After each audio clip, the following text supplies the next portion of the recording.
తెలంగాణ రాష్ట్ర రోడ్డు రవాణా సంస్థలో జరుగుతున్నటువంటి పరిణామాలు తెలంగాణ రాష్ట్రం అంతా ప్రజలందరూ చూస్తూనే ఉన్నారు. తెలంగాణ రాష్ట్రం సిద్ధించిందే నీళ్లు, నిధులు, నియామకాలని.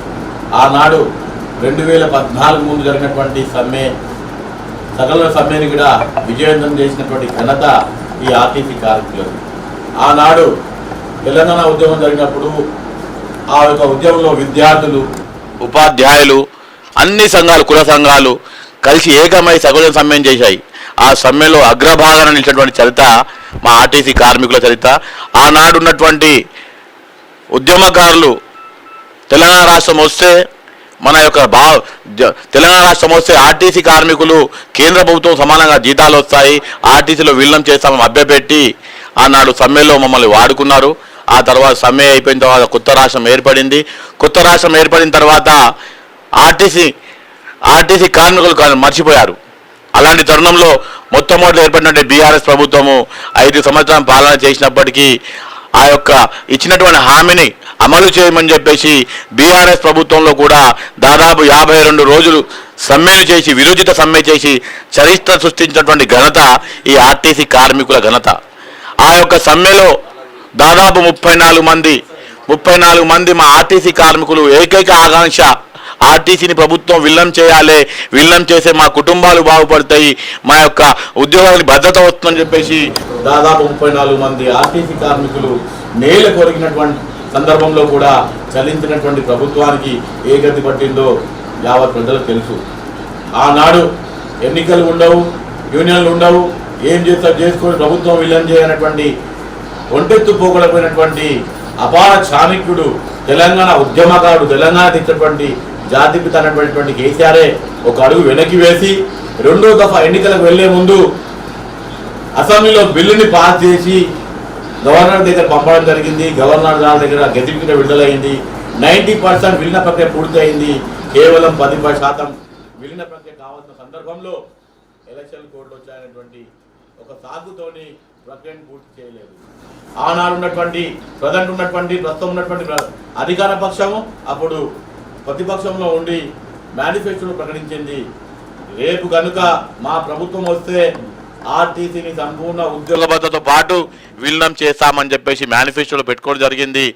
ఆనాడు ఆ యొక్క బీఆర్ఎస్ పాలనకు విసిగి చెందినటువంటి ఆర్టీసీ కార్మికులు, యావత్ ఆర్టీసీ కార్మికులు, కుటుంబ సభ్యులు, వాళ్ళ యొక్క బంధుమిత్రులు అందరికీ కూడా ఈసారి మార్పు తేవాలే, ఈ కొత్త ప్రభుత్వం వస్తే ఆర్టీసీ కార్మికుల ఆకాంక్ష నెరవేరుతుంది, 90% పూర్తయినటువంటి ఇంకో 10% మిగిలినటువంటి విలీన ప్రక్రియ పూర్తవుతున్నటువంటి సదుద్దేశంతో ఈ యొక్క ప్రభుత్వాన్ని గద్దెనెక్కించడానికి ఛాయ్ తాగిన అన్న మార్పు రావాలనే ఆర్టీసీలో ఒకరినొకరు మోటివేట్ చేసుకొని బంధుమిత్రులు చెప్పి ప్రభుత్వాన్ని ఏర్పడే విధంగా సహాయపడ్డటువంటి విషయము స్వయాన ముఖ్యమంత్రి రేవంత్ రెడ్డి గారికి తెలుసని మేము అనుకుంటున్నాం.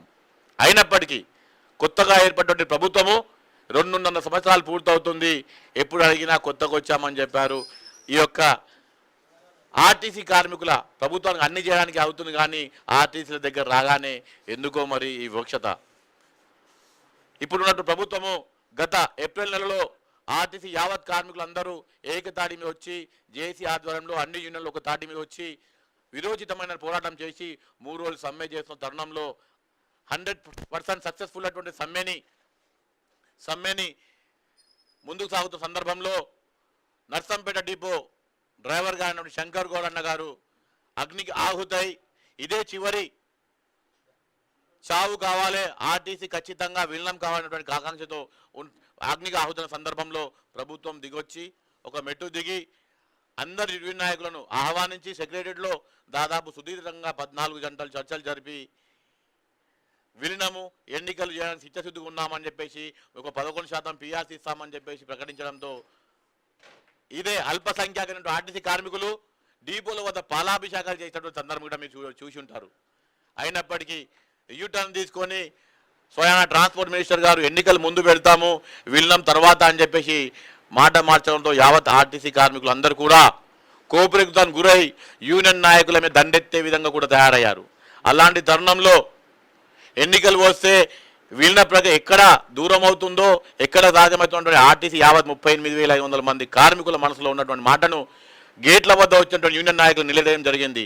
ఆ తరుణంలో మేడే రోజున స్వయానా రాష్ట్ర ముఖ్యమంత్రి గారు యనమల నరేంద్ర రెడ్డి గారు వారి యొక్క అందరు యూనియన్ నాయకులు ఇంటికి పిలుచుకొని మీకు విలీనం కావాలా లేక ఎన్నికలు కావాలన్నా స్పష్టంగా లిఖితపూర్వకంగా రాసి ఇవ్వండి అని చెప్పిన తరుణంలో యావత్ ఆర్టీసీలో ఉన్నటువంటి రిజిస్టర్డ్ అన్ రిజిస్టర్డ్ అన్ని యూనియన్లు మాకు విలీనమే ముందు కావాలని చెప్పి మా యొక్క మేనేజింగ్ డైరెక్టర్ గారికి లిఖితపూర్వకం రాసి ఇచ్చారు.